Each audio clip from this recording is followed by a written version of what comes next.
keputusan untuk selingkuh dari pacarku saat itu dengan yang sekarang aku nikahin. Aku jelas, saya bisa menjelaskan kenapa. Karena waktu itu semakin kita muda, semakin kita dramatis menilai cinta. Anak SMA kadang-kadang permintaan untuk job mulai masuk, baru mulai berpenghasilan, ya 2011 itu. Jadi 20 tahun cuman ngelawak tapi gak pernah dapet duitnya. Hai friends, hari ini ada di sebelah saya Pranji Pagi lagi. Aduh, udah ngafalin dari tadi. Panji Pragiwaksono. Salahkan orang tua saya. Aduh.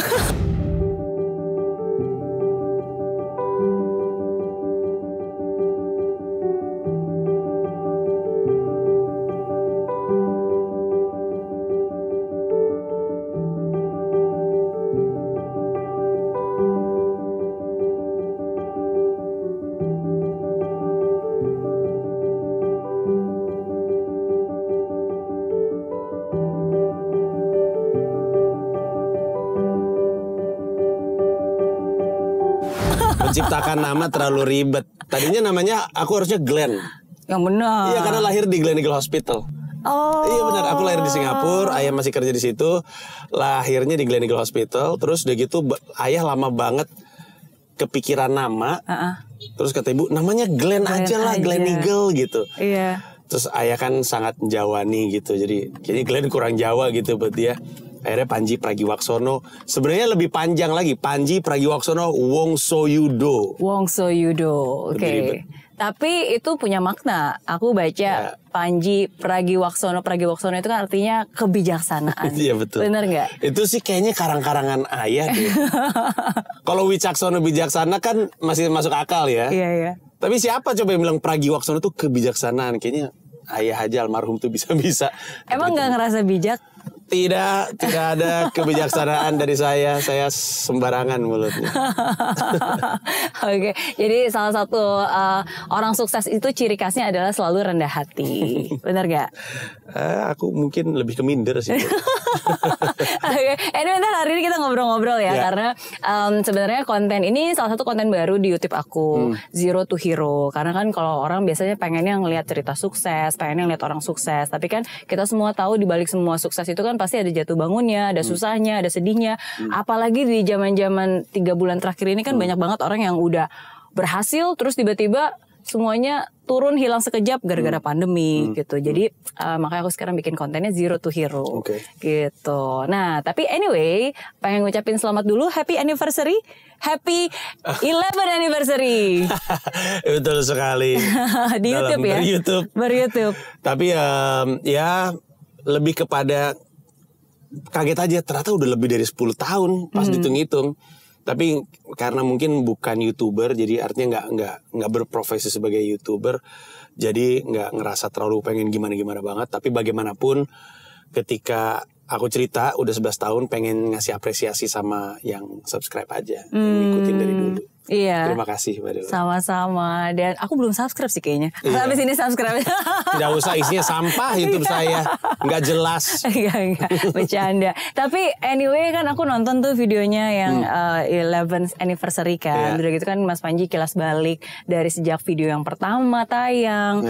Terus video-video yang sebenarnya awalnya itu cuma pakai handphone aja. Sampai sekarang pun juga cuma pakai handphone aja gitu kan. Dari stand up. Tapi sometimes kadang-kadang it's good to look back and mengingat kembali apa yang sudah pernah kita lalui ya. Betul, setuju karena kadang-kadang jadi punya konteks terhadap hari ininya gitu. Kayak hari ini kadang-kadang kita suka nggak gitu sadar betapa ini tuh kemewahan yang kita lagi alamin saat ini. Kalau kita bandingin dengan yang di belakang gitu. Jadi kadang-kadang ngelihat ke belakang, ngelihat apa yang udah kita laluin, apa yang udah pernah kita lakukan, itu membantu kita ngerasa lebih bersyukur sih sama hari ini. Kalau ngelihat ke belakang, apa yang paling diingat, yang paling berkesan dalam hidup? Iya. Keputusan untuk selingkuh dari pacarku saat itu dengan yang sekarang aku nikahin. Aku jelas, saya bisa menjelaskan kenapa. Karena waktu itu tuh bener-bener ibaratnya pivotal gitu, momen yang krusial karena saat itu aku hampir saja menikah dengan seseorang yang tidak pengen punya suami yang diketawain orang kerjanya. Jadi bayangin kalau hubungan itu terjadi, nggak ada Panji stand up comedian, nggak ada Panji yang seperti hari ini, karena waktu itu dia pengennya aku jadi pengusaha. Terus tentu tidak bisa dibenarkan selingkuhnya. Cuman waktu itu aku menimbang-nimbang, gue nih hidup untuk siapa sih, untuk gue atau untuk orang lain? Apakah gue mau menjalani kehidupan dengan mengetahui bahwa ada sesuatu yang di dalam diri gue ini nggak teraktualisasikan? Karena di sisi lain Gamila itu Gamila is a true believer of me. She believes in what I can do, what I like to do. Terus dia mendukung aku untuk jadi apapun. Kesalahannya adalah karena aku nggak ngambil sikap di depan untuk ninggalin yang ini untuk kesini. Tapi ya itu momen yang krusial dan dramatis. Tapi akhirnya hubungan itu selesai dan dimulailah hubungan dengan seseorang yang memberi ruang dan mendukung aku untuk mengoptimalkan potensi aku. Iya, dan itu sebenarnya Mas Panji ceritanya juga nih di buku I'm Possible. Thank you for telling and sharing your story. Dengan senang hati. Dan salah satu yang berkesan waktu itu yang Mas Panji bilang di mana ya harus memilih kan antara karir dan cinta. Iya. Soalnya semakin kita muda, semakin kita dramatis menilai cinta. Anak SMA kadang-kadang aku cinta dia. Ya Allah, baru juga SMA. Santai aja, kamu akan ngomong itu berkali-kali sama banyak orang. Tapi emang umur berapa sih waktu itu ketika lagi mau kalau yang waktu itu ya, waktu itu tuh mungkin 25, 24 tahun. Dan agak muda ya dipikir-pikir ya. Aku akhirnya nikah waktu itu umur 28 tahun. Setelah 3,5 tahun pacaran sama Mila, akhirnya menikah sama Mila. Dan itu ada di usia benar 24-25 waktu itu. Hubungan kami, aku dengan yang satu lagi yang ada putus tuh udah mulai dekat ke pernikahan. Abis itu lamarannya lucu lagi, proses lamarannya. Gak dibilang lamaran, enggak, tapi ya lamaran. Satu hari aku lagi ngobrol sama pacarku yang itu, terus bilang, Mama nanya sama aku, kita nih hubungannya mau kemana sih? Maksudnya, ya enggak, kita akan ada rencana nikah atau enggak nih kira-kira? Ada sih. Kapan, kata dia? Aku nggak tahu, aku belum siap. Tapi ada rencana nikah. Kamu akan nikahin aku. Soalnya kata Mama kalau kamu gak ada rencana nikahin aku, lebih baik aku cari yang lain. Karena nanti aku makin tua. Meminta kepastian. Iya, terus aku bilang, ya akan nikah sih. Ya udah itu aja. Berarti kita akan nikah ya? Iya ya. Akhirnya aku bilang Mama kita akan nikah gitu. Terus dia pergi. Terus gitu aku mikir, itu apa ya tadi? Itu lamaran atau apa sih? Proposal. Ya semi fait accompli gitu. Tapi ya waktu itu udah mengarah ke serius. Di saat aku ngerasa, wow, gue siap aja enggak nih untuk menikah gitu. Jadi ya gitulah. Iya, tapi nggak sempat galau nih. Maksudnya kita nggak ngomongin tentang perempuannya ya, tapi maksudnya kan pada saat itu sempat nggak sih terbersit bahwa benar juga ya. Maksudnya sebagai komedian emang bisa apa? Kan zaman dulu kan belum ada profesi seperti kayak sekarang, ada stand up comedian, bisa menghasilkan, bisa bikin konten, bisa world tour. Zaman dulu kan is not really a profession yang serius kan. Very true. Ya, mungkin ini naif atau mungkin bodoh ya, tapi memang waktu itu aku nggak pernah mempertimbangkan aspek uangnya. Memang aku cuman ingin ngelakuin apa yang bikin aku bahagia. Karena kadang kita akan berpikir, gue nih sebenarnya lahir untuk jadi apa sih gitu. Mungkin ada banyak orang yang berpikiran hal yang sama, yang bertanya-tanya dalam hidupnya, entah itu di umur 19, 24, 28, mungkin 35. Dia mikir, sebenarnya gue tuh dilahirkan untuk jadi apa sih? Masa gue nggak dilahirkan untuk jadi sesuatu yang spesifik? Nah, pada masa itu aku udah ngerasa bahwa gue tuh kayaknya ada di dunia ini untuk bikin orang ketawa gitu. Sehingga ketika dihadang jalannya untuk nggak bisa berprofesi yang bikin ketawa, ada perlawanan gitu di dalam hati. Makanya aku nggak pernah benar-benar tahu apakah ini keputusan yang tepat secara finansial, apakah secara keputusan karir ini oke. Tapi yang aku tahu, aku akan sangat sedih kalau aku nggak bisa jadi apa yang aku inginkan. Oke. Karena itu emang udah jadi bagian dari dirinya Panji. Iya, betul. Iya. Emang saat itu udah ngerasa lucu gitu.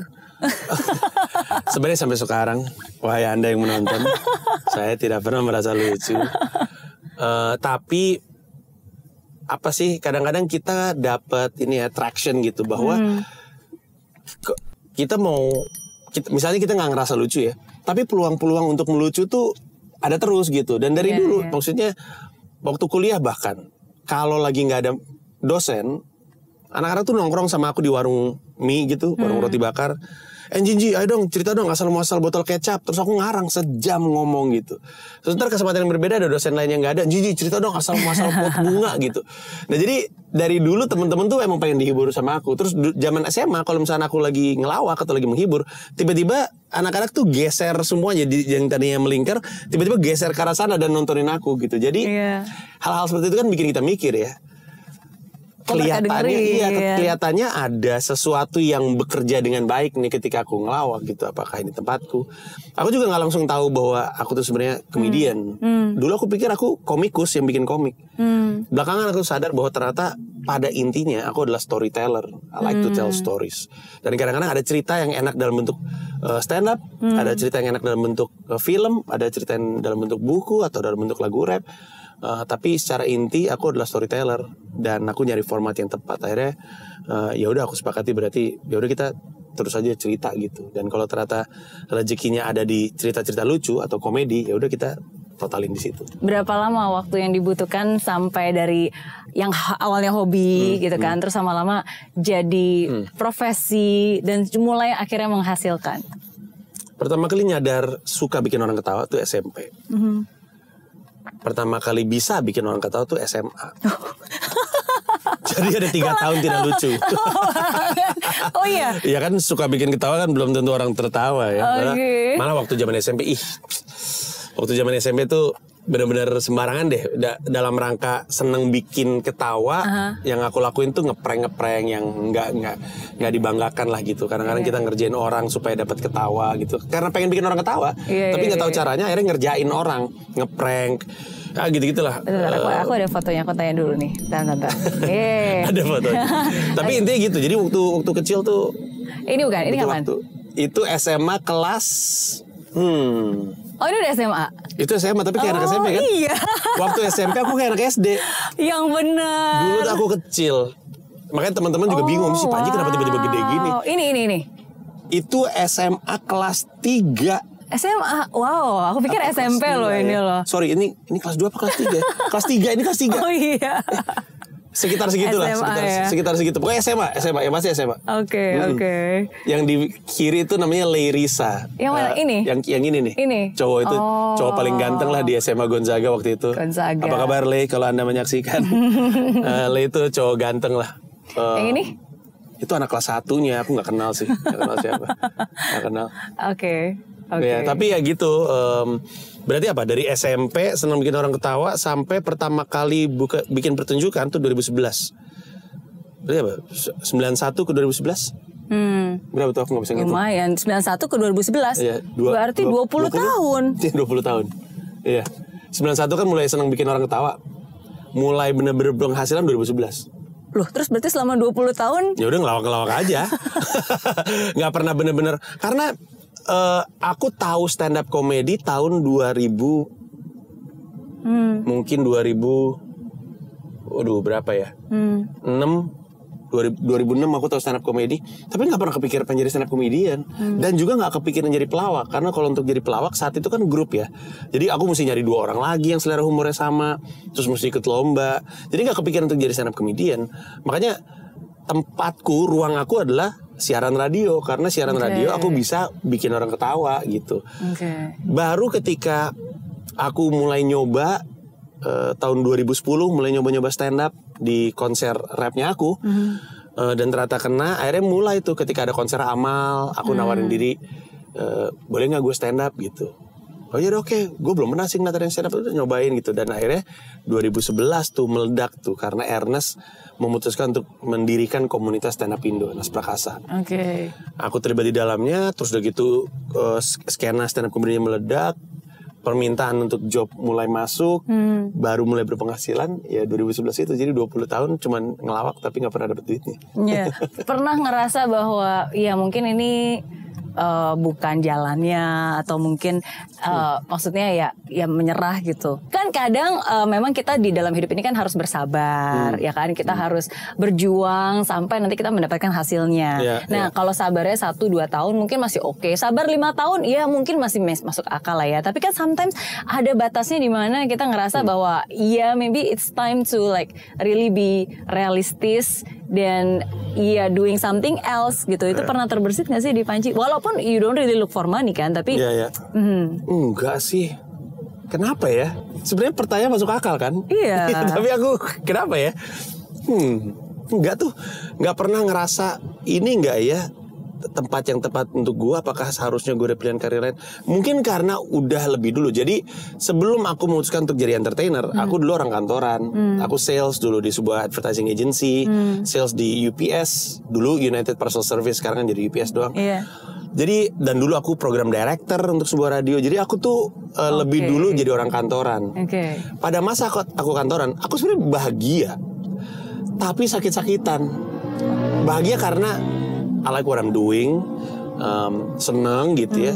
Tapi sakit karena yang aku definisikan sebagai ada sesuatu yang di dalam nggak keluar gitu, nggak nemu tempatnya gitu, nggak bahagia. Makanya gara-gara itu aku memutuskan untuk mengambil keputusan-keputusan yang membuat aku jadi bisa seperti hari ini, yaitu melakukan apapun yang aku suka, apapun yang aku mau, apapun yang membuat aku bahagia. Sejak aku ambil keputusan itu, nggak pernah nengok ke belakang lagi. Emang di sini tempatnya. Tentu ada konteks bekerja, ada konteks berkarya. Untuk waktu yang cukup lama, aku menghibur orang, tapi masih kerja hitungannya. Kerja untuk stasiun TV, job dan segala macamnya.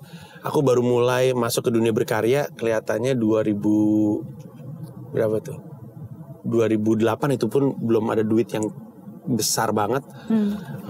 Baru kerasa berkarya menghasilkan itu kayaknya dunia masa-masa stand up tuh 2011 2012 baru mulai ngerasain enaknya hidup dari karya.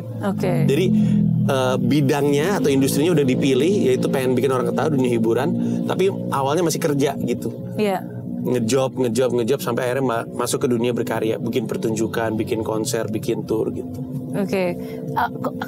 Rasa kebahagiaan tuh biasanya dapat dari mana sih? Dari ketika ada orang yang komen, atau ketika orang ketawa, atau ketika ketika bikin konsep?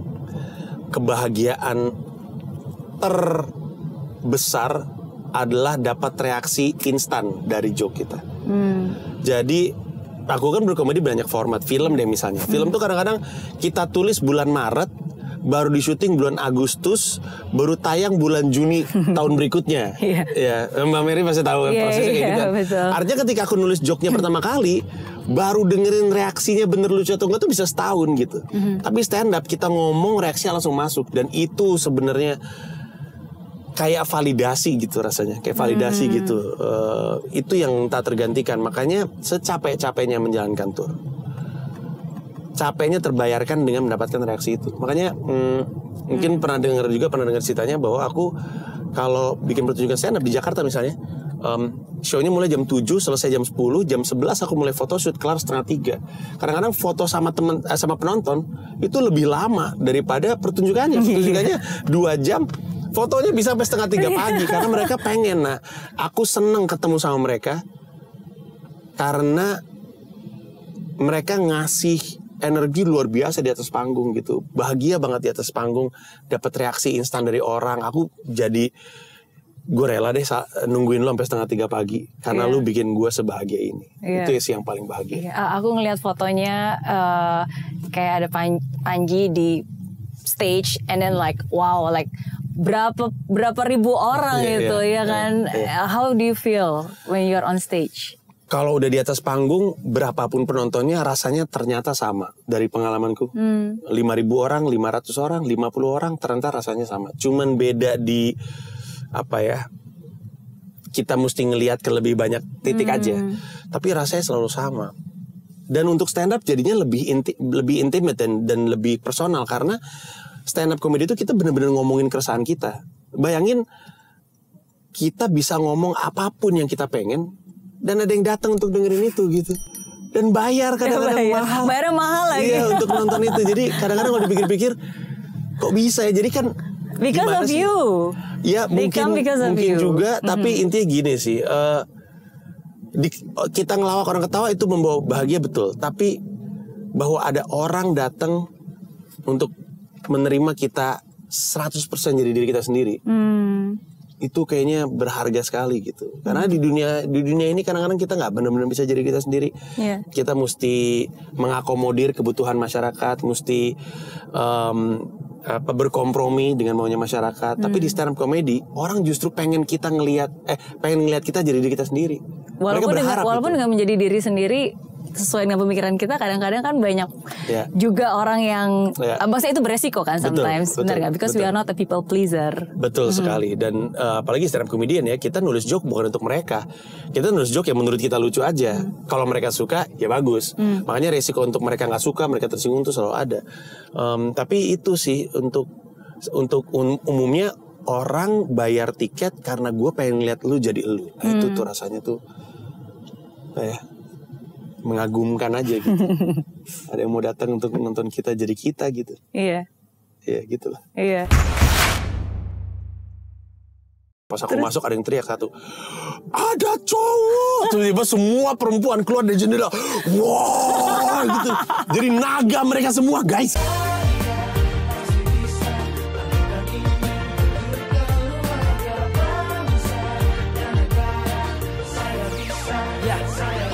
Laksana bumi tanpa hujan, hidup tanpa tujuan, kering dan mati tanpa hijaunya tumbuhan. Demikian kalau mimpi tak kunjung terjadi,